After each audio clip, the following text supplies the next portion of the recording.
Un grand tort.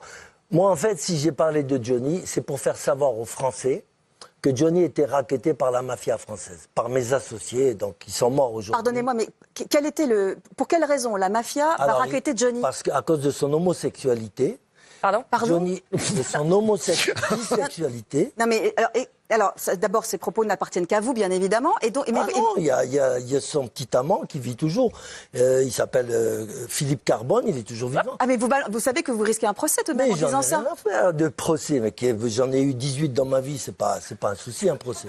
D'accord, très bien. Écoutez, j'avoue que je suis un peu... ne m'attendez pas direct tout de suite comme ça.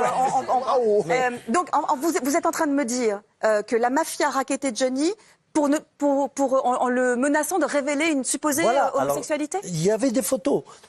Alors, moi, j'ai connu un garçon qui s'appelait Philippe Carbone. Je l'ai connu au Maroc. Sa mère, c'était Manouche, une gitane, elle avait un bar. Et son mari, c'était Carbone, le plus grand gangster de France de tous les temps. Vous vous souvenez, après-guerre? D'accord.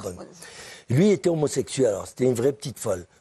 Mignon comme. Mais attention, on ne peut pas dire une petite folle. C'était une petite folle. Non, mais on ne peut pas dire des choses comme ça. On peut pas dire. Voilà, c'était une personne qui avait une orientation sexuelle. Il était homosexuel. Je ne parle pas de Johnny, je parle de Philippe Carbone. Oui, mais les propos, c'est pas très Ah, mais c'est lui-même qui disait je suis une petite folle. Bon, d'accord, très bien. Ok, d'accord. On avance.